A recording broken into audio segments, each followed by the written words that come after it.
Good morning, dear student. Today we will discuss about appreciation and depreciation against. देखिए बेटा, appreciation of domestic currency, depreciation of domestic currency क्या है, इसको दोबारा मैं बता रही हूँ क्योंकि आगे फिर हम डिस्कस करेंगे और टॉपिक के बारे में।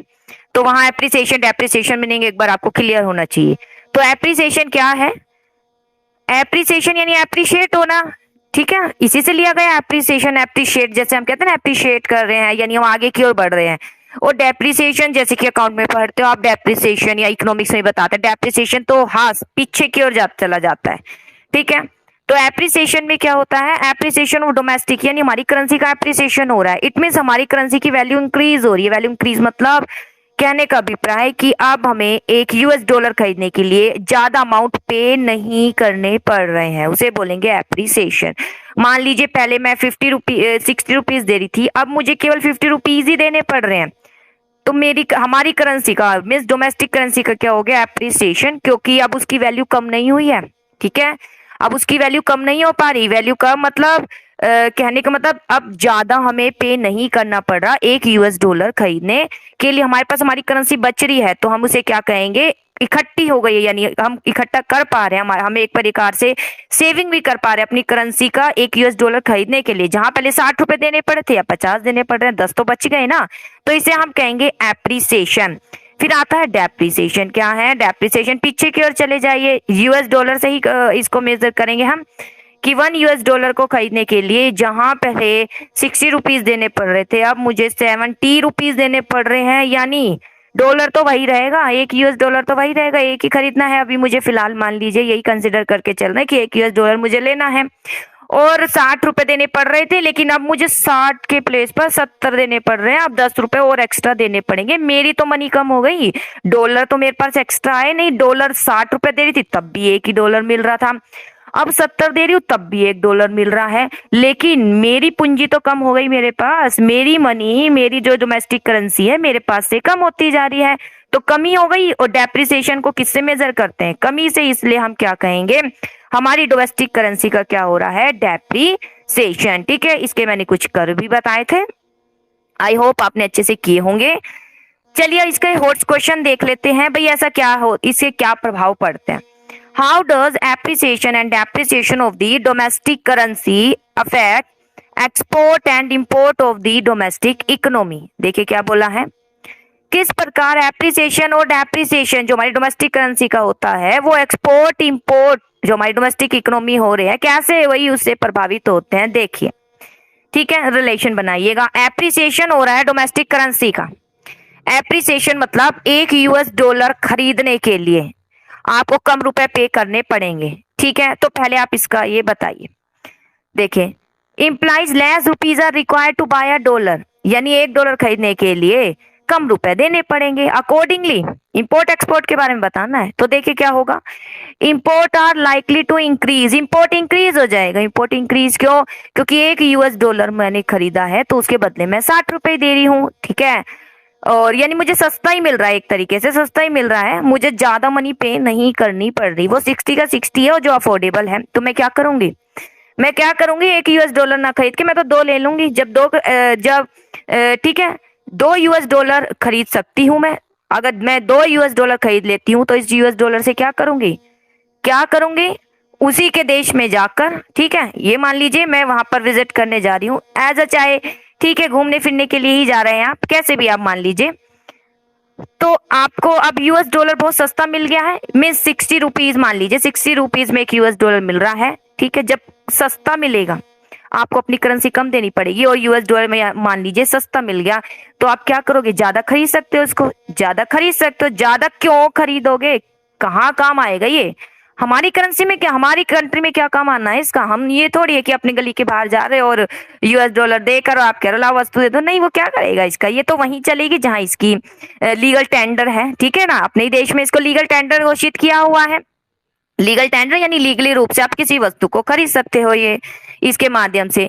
तो यूएस डॉलर है, हम वहीं देश में जाकर अब क्या करेंगे? जब डॉलर सस्ते मिल रहे हैं इसको हम ज्यादा लेंगे। तो क्या करेंगे? दूसरे देश की वस्तु यानी हम क्या कहेंगे, इंपोर्ट, वो क्या हो जाएगा, इंक्रीज। इंपोर्ट, इंक्रीज, इंपोर्ट बेटा इसको भी कहते हैं, जैसे आप अपने देश से दूसरे देश में चले गए और वहां जाकर आप क्या कर रहे हो, उसकी वस्तु को खरीद रहे हो, वस्तु को क्या कर रहे हो, खरीद रहे हो, तो वो भी क्या कहलाया जाता है, इंपोर्ट ही कहलाया जाएगा। कोई खरीद कर कहाँ लाओगे, अपने देश में ही तो लेकर आओगे वापस, आपको अपने देश में ही तो आना है। ठीक है, तो वस्तु लेकर आप अपने देश में ही जाते हैं तो वो किसका पार्ट है, इंपोर्ट का ही है। जब यूएस डॉलर सस्ता मिलेगा तो क्या होगा, डॉलर सस्ता मिलने के कारण व्यक्ति की प्रवृत्ति होगी, ऑटोमेटिक उसका नेचर होगा कि वो डॉलर ज्यादा खरीद पाएगा। डॉलर जब ज्यादा खरीद पाएगा तो क्या होगा, वो वस्तु, ठीक है, दूसरे देश की वस्तु को ज्यादा वहां पर जाकर आराम से खरीद लेगा जो भी उसको अच्छी लगती है।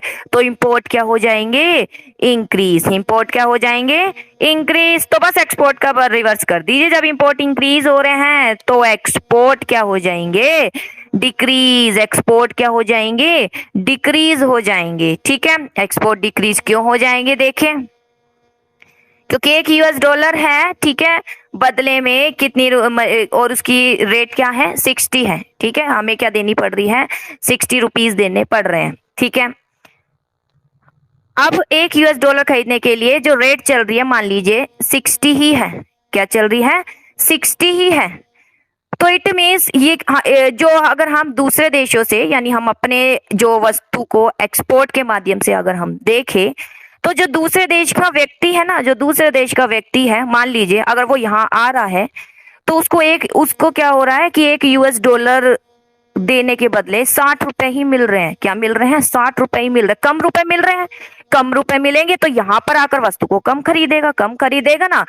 मान लीजिए 70 मिलेंगे तो वो क्या करेगा, उसको तो लगेगा कि एक यूएस डॉलर के बदले मुझे 70 रुपए मिल रहे हैं, तो वो और डॉलर देकर और हमारी मनी लेगा और मनी को क्या करेगा, हमारे देश में खर्च करेगा वस्तु को खरीदने पर। उसी को पॉइंट मान लीजिए जो अभी मैंने बताया कि आप वहां जा रहे हैं, ऐसी वो अगर वहां पर यहाँ पर आ रहा है दूसरे देश का व्यक्ति, ठीक है, तो सिंपल सी बात है, क्लियर है कि अब $1 खरीदने के लिए यानी $1 है, $1 अगर वो व्यक्ति दे भी देगा तो उसके बदले उसको 60 रुपए मिल रहे हैं, कम रुपए मिल रहे हैं, तो कम ही वस्तु को यहाँ से खरीद पाएगा और अपने देश में दे ले पाएगा। तो एक्सपोर्ट क्या हो जाएंगे, डिक्रीज हो जाएंगे। एक्सपोर्ट क्या हो जाएंगे, डिक्रीज हो जाएंगे। तो इस प्रकार बेटा एप्रिसिएशन डेप्रिसिएशन का प्रभाव पड़ता है। चलिए अब डेप्रिसिएशन का देख लीजिए, डेप्रिसिएशन का क्या प्रभाव पड़ेगा, रिवर्स कर दीजिएगा इस सिचुएशन को।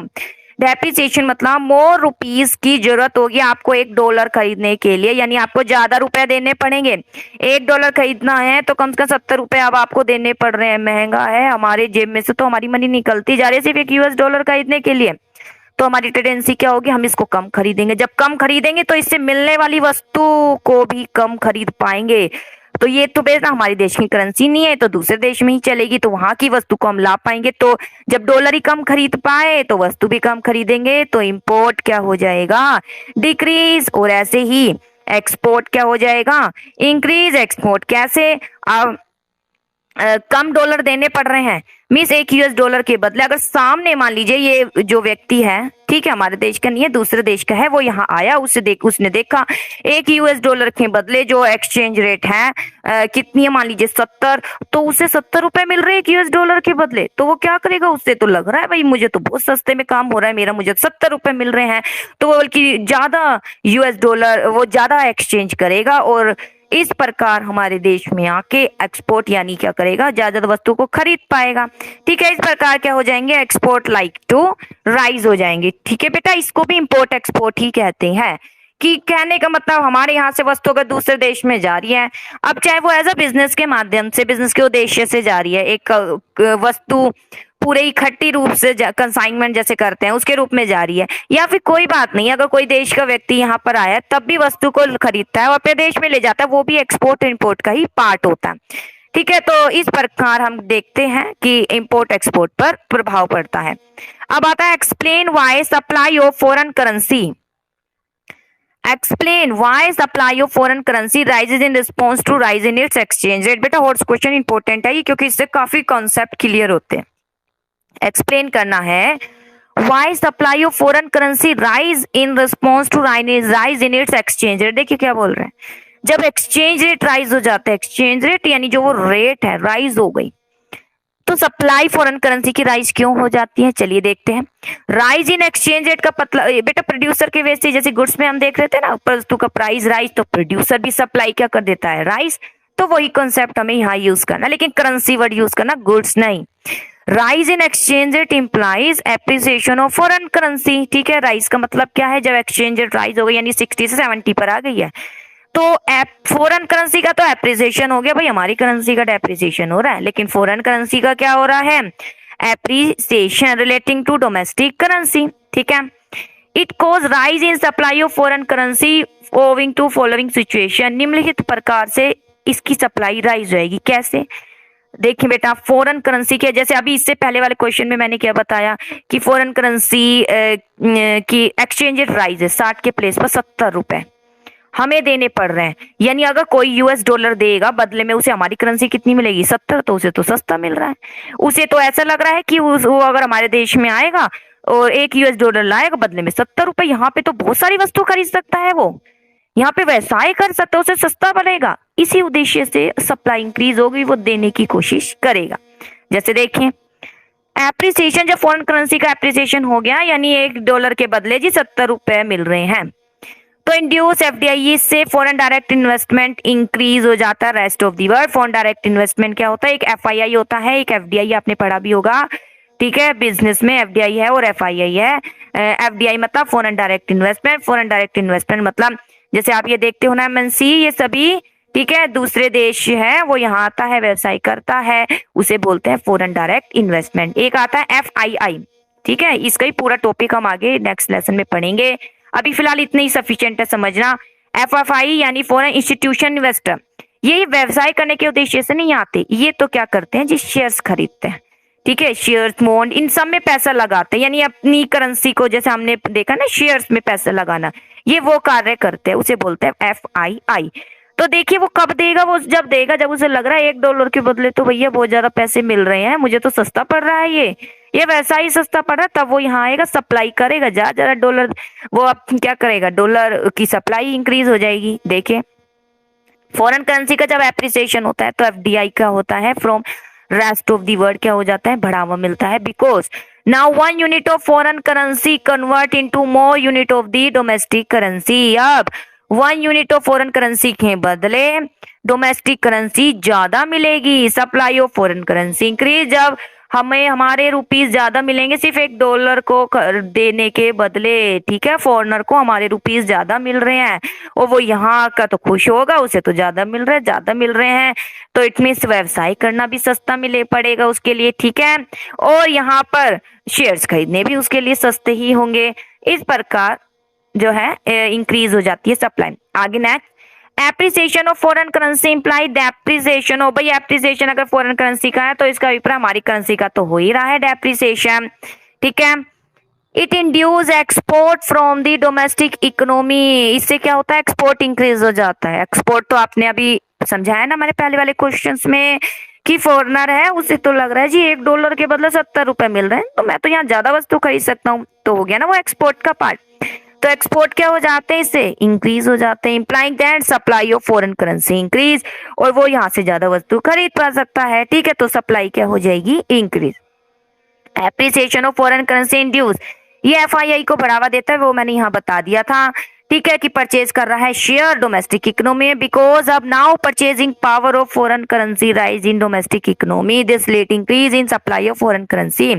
अब उसकी परचेजिंग पावर काफी ज्यादा हो गई, परचेजिंग पावर मतलब 1 डॉलर के बदले 70 रुपए को परचेज कर रहा है, वो 70 रुपए ले रहा है, जैसे आप 70 रुपए देकर 1 डॉलर परचेज कर रहे हो, ऐसे ही रिवर्स कर दो, 1 डॉलर देकर वो 70 रुपए परचेज कर रहा है, तो सप्लाई उसे तो सस्ता पड़ रहा है ये, ठीक है, इस प्रकार वो इंक्रीज कर देगा सप्लाई फॉरेन करेंसी की, और ये मेन रीजन है सप्लाई इंक्रीज हो जाएगी फॉरेन करेंसी की। ये बेटा याद होना चाहिए, अच्छे से समझ आना चाहिए कि ये क्या रीजन है, ये कोई ऐसा नहीं कि रट लिया पढ़ लिया जी, नहीं, ये समझने वाले कॉन्सेप्ट है कि कभी भी पूछा जाए तो आप कभी भी बता दें कि हाँ जी ये रीजन है। तो देखिए बेटा सप्लाई क्या है फॉरेन करेंसी की, कब राइज, जब प्राइस राइज हो रहे हैं तो फॉरेन करेंसी की सप्लाई राइज क्यों हो जाती है, सबसे पहले जब फॉरेन करेंसी सस्ती हो गई फॉरेनर वालों के लिए, क्योंकि उन्हें एक करेंसी के बदले ज्यादा रुपये मिलेंगे हमारी देश के, तो वो यहाँ पर व्यवसाय करने भी आएंगे तो एफडीआई को बढ़ावा मिलेगा। इसके अलावा यहाँ से वस्तु ज्यादा परचेज कर सकते हैं क्योंकि $1 के बदले उन्हें ₹70 मिल रहे हैं और ₹70 में हमारे यहाँ तो वो वस्तु खरीदी जा सकती है। ठीक है ना, 60 मिल रहे थे, जब कम खरीदेगा 70 है, तो ऐसे 10-10 रुपए करके तो उसके पास काफी रुपए अरेंज हो जाएंगे तो वस्तु को ज्यादा खरीद पाएगा। तो क्या हो जाएगा, एक्सपोर्ट भी इंक्रीज। और फिर एक एफआईआई के बारे में बताना, बस 3 ही बताना है यहाँ, एफडीआई, एफआईआई और last one is export. I hope clear हुआ होगा। चलिए नेक्स्ट टॉपिक पर आते हैं। हाँ जी, चलिए अब आती है appreciation of foreign currency increase direct purchase by. चलिए और मेन इसके 2 रीजन और बताए हैं, देखिए कौन से हैं।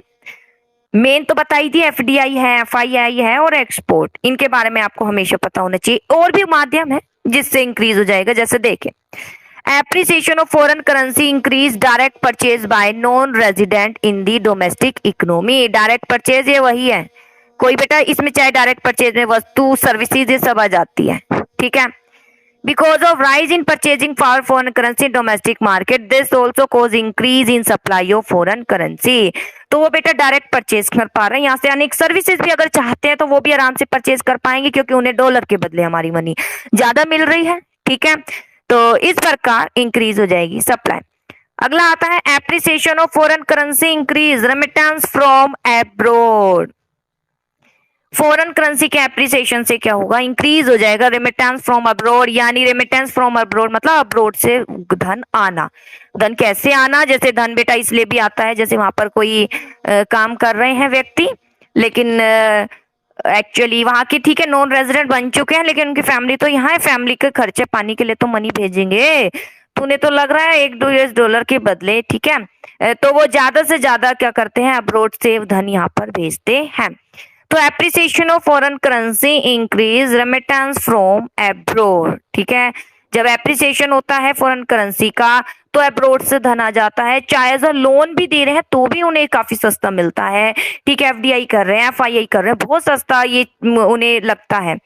Unit of foreign currency convert into more unit of domestic currency, क्योंकि अब एक $1 के बदले क्या हो रहा है, डोमेस्टिक करेंसी ज्यादा मिल रही है तो सप्लाई फॉरेन करेंसी की क्या हो जाएगी, राइज हो जाएगी। क्या हो जाएगी, राइज हो जाएगी। मान लीजिए ये व्यक्ति है वो विदेश में रह रहा है और उसकी फैमिली यहाँ हमारे इंडिया में रह रही है और वो क्या कर रहा है जी, $1 भेज रहा है यहाँ। ठीक है, अब उसके पेरेंट्स जो है इसको रिसीव करेंगे। अब $1 का तो क्या करेंगे, $1 थोड़ी लेंगे, वो तो अपनी ही करेंसी लेंगे, तो कन्वर्ट करके तो एक $1 के बदले उन्हें क्या मिल जाएगा, ₹70 मिल जाएंगे। कितने रुपए मिल जाएंगे, ₹70 मिल जाएंगे। तो वो कोशिश करेगा कि हाँ जी जब प्राइस बढ़ गए तो अब जितनी भेज सकता हूँ वो भेजे। ठीक है, जितना सफिशिएंट कोशिश हो सकती है उतना भेजा जाए। तो ये बेटा 5 रीजन है, मेन 3 तो थे, एफडीआई, एफआईआई और एक्सपोर्ट, और इसके अलावा विदेशों से भेजा हुआ धन। ठीक है, और डायरेक्ट परचेज यानी नॉन रेजिडेंट जो है अब यहाँ पर अनेक सर्विसेज भी खरीद सकते हैं। ठीक है, इन सबका डिस्कशन आगे भी आएगा। चलिए अब देखते हैं, why does the demand for foreign currency fall when it's price rises. अब रिवर्स आ गया क्वेश्चन, डिमांड जो है फॉरेन करेंसी की क्यों गिर जाती है जब प्राइस क्या हो जाते हैं, राइज हो जाते हैं। जब प्राइस बढ़ गए डिमांड क्यों गिर गई भाई फॉरेन करेंसी की, भाई हम तो डिमांड गिराएंगे ही। हम कितनी अपनी मनी दे सकते हैं, बताओ कितनी मनी दे सकते हैं भाई, जितना पैसा होगा उसी को तो कन्वर्ट करा पाएंगे। कितना करा पाएंगे जब हमें महंगी मिल रही है फॉरेन करेंसी, तो हमारे वे से बताइएगा। राइज इन प्राइस, अगर फॉरेन करेंसी का प्राइस राइज हो जाता है, मोर यूनिट डोमेस्टिक करेंसी की हमें देनी पड़ेगी सिर्फ फॉरेन करेंसी को खरीदने के लिए। इस प्रकार हम डिमांड क्या कर देंगे फॉरेन करेंसी की कम करने के निम्नलिखित रीजन से। क्यों, क्योंकि एक $1 के बदले तो भाई हमें ₹70 देने पड़ रहे, महंगा हो रहा है ये डॉलर महंगा हो रहा है, तो वस्तु खरीदना भी बेकार है इनके यहाँ से। ठीक है, यानी एक्सपोर्ट इंपोर्ट करना भी बेकार है। एक्सपोर्ट इंपोर्ट दोनों नहीं बोलोगे, आप किसको बोलोगे, import. With rise in price of foreign currency, जब फॉरेन करेंसी का प्राइस राइज हो जाता है तो इंपोर्ट क्या हो जाते हैं, गिर जाते हैं। इंपोर्ट गिर जाए, क्यों गिर जाते हैं, रीजन पता चल गया होगा। और जब इंपोर्ट कम है, जब वस्तु ही कम खरीद रहे हैं तो डिमांड क्या हो गई फॉरेन करेंसी की कम, क्योंकि फॉरेन करेंसी ली क्यों है, उनकी वस्तु को खरीदने के लिए। जब वस्तु ही उनकी हमें लगेगा हमें ज्यादा मनी देनी पड़ रही है, हमारी तो मनी ज्यादा है ना, वो वस्तु तो महंगी हो गई, $1 के बदले हमें हमारी मनी तो देनी पड़ रही है, मनी तो हमारी ज्यादा चली गई। कहने का मतलब अगर वहां कोई वस्तु भी आपने खरीदी है, मान लीजिए कोई भी वस्तु आपने वहां से खरीदी है, ठीक है, चाहे एक मिरर ही खरीदा हो, मान लीजिए एक छोटा सा एग्जांपल, मिरर भी, और आपको 70 रुपए देने पड़ रहे हैं, आपके तो पॉकेट से जा रहे हैं 70 रुपए, ठीक है ना। अब बस इतना अंतर है कि बस डॉलर दे रहे हैं, लेकिन 70 रुपए ही तो है, एक तरीके से आपके पॉकेट से 70 रुपए जा रहे हैं, तो आप इस वस्तु को क्या करोगे, आप कम से कम खरीदोगे, ठीक है। महंगी पड़ेगी आपको तो इम्पोर्ट कम हो जाएगा, यानी डिमांड भी करेंसी की कम हो जाएगी।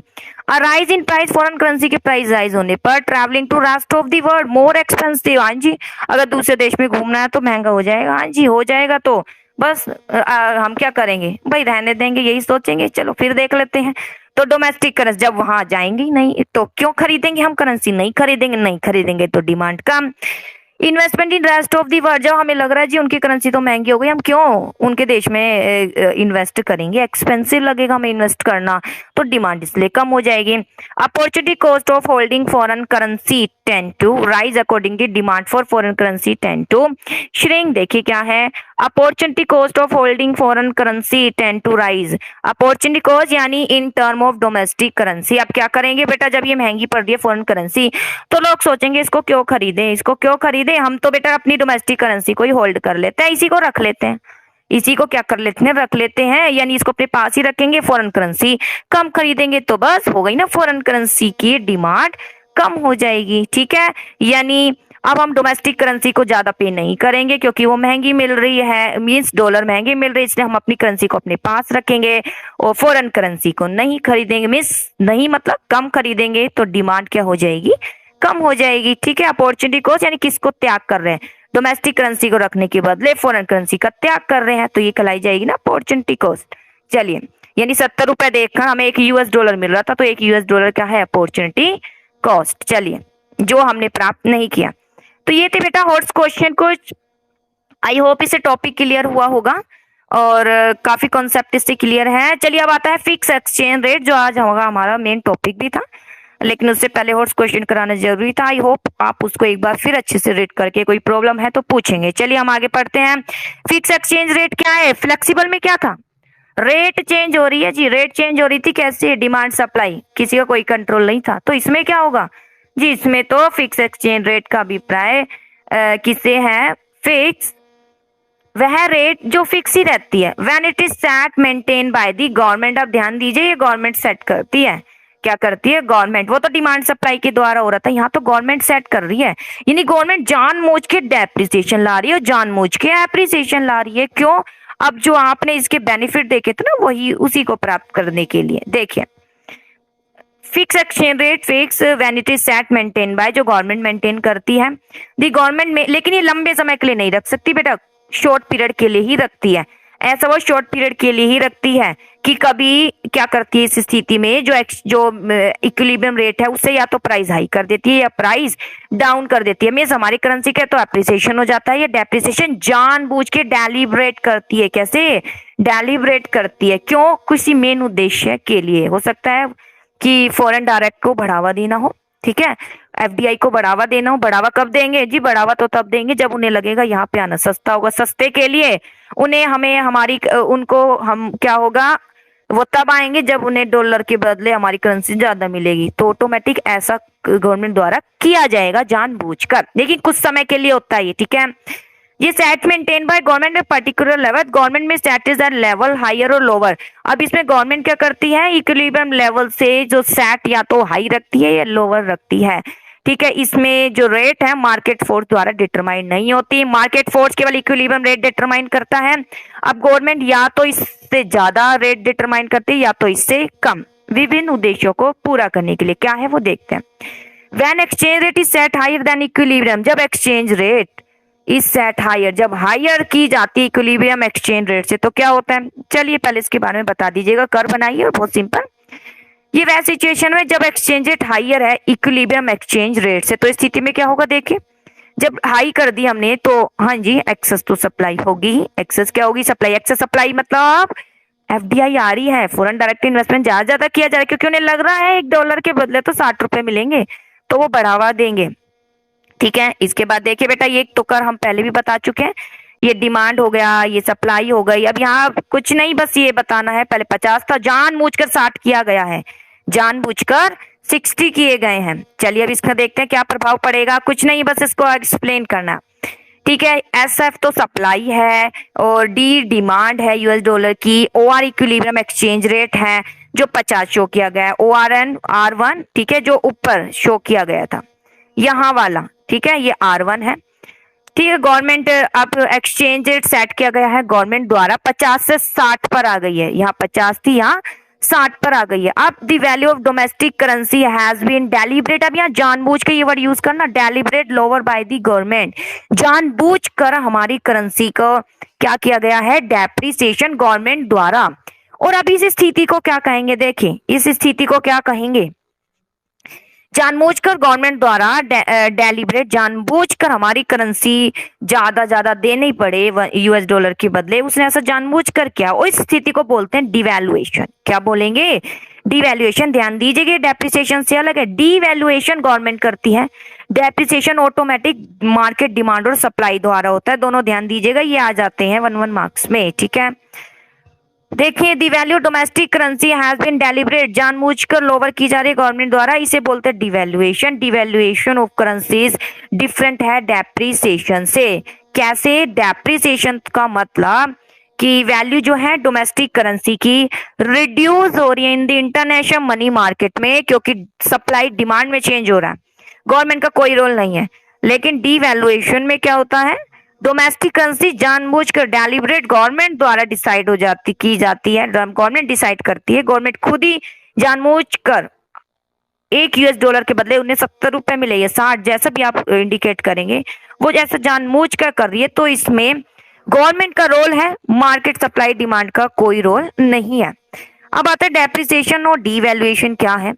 आगे डेप्रिसिएशन क्या है, इसका मतलब हमारी डोमेस्टिक करेंसी रिड्यूस, उसकी वैल्यू रिड्यूस हो जाना इंटरनेशनल मनी मार्केट, यानी हम अपनी करेंसी को ज्यादा दे रहे हैं एक यूएस डॉलर को खरीदने के लिए, और ऐसा किस कारण हुआ है, मार्केट डिमांड और सप्लाई में चेंज होने के कारण। फ्री रूप से गवर्नमेंट का कोई रोल नहीं है, लेकिन यहाँ डिवैल्यूएशन में गवर्नमेंट का रोल है। अब आता है इम्प्लीकेशन क्या है डिवैल्यूएशन के। देखिए इम्प्लीकेशन क्या प्रभाव है, devaluation lead to excess supply of foreign currency in the international money market. जब डिवैल्यूएशन हो गया, डिवैल्यूएशन मतलब $1 के बदले जी 70 रुपए मिलेंगे आपको अगर आपके पास डॉलर है, ठीक है, तो यानी फॉरेनर वाले व्यक्ति की बात कर रही हूं मैं। तो डिवैल्यूएशन के कारण एक्सेस सप्लाई होगी फॉरेन करेंसी की इन द इंटरनेशनल मनी मार्केट में। क्यों, क्योंकि अब उन्हें हमारी करेंसी सस्ती मिलेगी, तो एक्सेस सप्लाई, यानी एक्सेस सप्लाई हो गई, क्योंकि उन्हें सस्ती मिल रही तो दे रहे हैं डॉलर, तो सप्लाई बड़ी ग्रेटर हो जाएगी और डिमांड कम, वो पी से लेकर क्यू। कैसे बेटा, कर हम बहुत टाइम, काफी टाइम्स बना चुके हैं, आई होप इसमें कोई दिक्कत नहीं होगी। ठीक है, पी से क्यू ये वाला था बेटा, पी से क्यू की प्राइस यहाँ है ना, तो ये पी से लेकर क्यू, ये है एक्सेस सप्लाई। इसके बाद ये आई थिंक आपको ये सारे करवाते होंगे क्योंकि माइक्रो में हमने अच्छे से पढ़े, और यहाँ भी in which situation very purpose of devaluation would be loss. ध्यान दीजिए, तो एक्सेस सप्लाई पी की हो जाएगी, this would lead to fall in the exchange rate. वैसे तो एक्सेस सप्लाई के कारण क्या हो जाता है, प्राइस ऑटोमेटिक क्या हो जाते हैं, कम हो जाते हैं, लेकिन यहाँ पर अभी ऐसा नहीं किया जाएगा। हालांकि एक्सेस सप्लाई है, फिर भी प्राइस कम नहीं किए जाएंगे। अगर प्राइस कम हो जाएंगे तो वो कहाँ डिवैल्यूएशन होगा, वो तो क्या बना रहेगा, जो मार्केट डिमांड और सप्लाई का रोल है वो है। जब तक गवर्नमेंट नहीं चाहेगी तब तक प्राइस चेंज नहीं होंगे। मान लीजिए उसने क्या कर लिया है, प्राइस इक्विलिब्रियम से ज्यादा डिटरमाइन कर लिया, तो एक्सेस सप्लाई हो गया। एक्सेस सप्लाई को दूर करने के लिए क्या हो जाते हैं, प्राइस क्या कर दिए जाते हैं, प्राइस क्या हो जाते हैं, कम हो जाते हैं। प्राइस कम नहीं होंगे एक्सेस सप्लाई के बावजूद भी, क्योंकि जानबूझकर गवर्नमेंट ऐसा कर रही है। ठीक है, उसने जानबूझकर प्राइस को इंक्रीज किया है। तो purpose of devaluation would be loss, तो बेटा पर्पस जो डिवैल्यूएशन का तो लॉस हो जाएगा अगर प्राइस कम कर दोगे। नहीं, it is therefore become essential हो जाता है गवर्नमेंट के लिए to absorb the, सुनिए, excess supply by way of its own purchase of foreign currency in the international money market। अब वो क्या करती है भाई, एक्सेस सप्लाई की स्थिति तो है, एक्सेस सप्लाई की तो स्थिति बन गई, यहाँ एक्सेस सप्लाई की तो स्थिति बन गई। अब कब तक इस तरह, अब लेकिन स्टेबिलिटी भी लाना जरूरी है, कब तक ऐसी सिचुएशन को रख सकती है, फिर इसका कुछ तो सोल्यूशन करेगी। इसके लिए वो क्या करेगी, ध्यान से सुनिए क्या करेगी, वो बिकम एसेंशियल फॉर गवर्नमेंट, अब गवर्नमेंट के लिए जरूरी हो जाता है to absorb the excess supply को दूर करने के लिए on purchase of foreign currency in the international money market, वो खुद परचेज कर लेगी क्या, फॉरेन करेंसी को। The government reserve of foreign, यानी गवर्नमेंट का जो रिजर्व है फॉरेन एक्सचेंज का, वो क्या हो जाएगा, राइज। देखिए क्या कर रही है, फिर से देखिए, बस एक ही लाइन है मेन इसमें कि बेटा इक्विलिब्रियम रेट तो ये थी, अचानक हमने देखा गवर्नमेंट ने जानबूझकर रेट को इंक्रीज कर दिया, 50 से 60 कर दिया। इस स्थिति में हमने देखा क्या सिचुएशन उत्पन्न हो गई इंटरनेशनल मनी मार्केट में, इंटरनेशनल जो मार्केट है उसमें excess demand, sorry excess supply की स्थिति उत्पन्न हो गई। लेकिन एक्सेस सप्लाई नहीं रह सकती, इसको कुछ तो इसका सोल्यूशन करना पड़ेगा, क्योंकि अगर एटीज ये रही तो ऑटोमेटिक प्राइस क्या हो जाते हैं, कम हो जाते हैं, डिमांड सप्लाई का प्रेशर आ जाता है, ठीक है। लेकिन एक्सेस सप्लाई को ठीक करने के लिए वो क्या कर देती है, गवर्नमेंट इसको परचेज कर लेती है जितनी भी सप्लाई एक्सेस है। अकॉर्डिंगली सरकार के पास आ जाता है, सरकार स्टेप उठा लेती है और फॉरेन एक्सचेंज को खरीद, यानी फॉरेन करेंसी को खरीद लेती है, उसके पास फॉरेन एक्सचेंज राइज हो जाता है।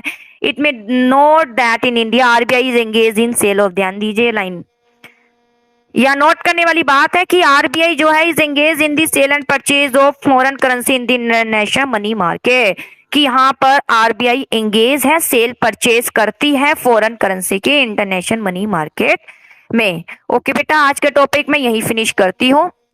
नेक्स्ट टॉपिक की लोअर होगा तो क्या होगा, इससे पहले आपको ये जो टॉपिक मैंने अब तक कराया है इसको अच्छे से कीजिएगा, इसके इम्प्लीकेशन फिर बता रही हूँ। एक्सेस सप्लाई उत्पन्न हो जाएगी, फिर एक्सेस सप्लाई को ठीक करने के लिए प्राइस वाइज कुछ कम इसका नहीं रोल होगा, बल्कि एक्सेस सप्लाई है तो क्या करेगी गवर्नमेंट, खुद क्या कर लेगी, क्योंकि गवर्नमेंट नहीं करा था ना स्टेप, गवर्नमेंट नहीं उठाया था, गवर्नमेंट इसको क्या कर लेगी, जो भी एक्सेस सप्लाई है उसको क्या कर लेगी, परचेज कर लेगी, ठीक है।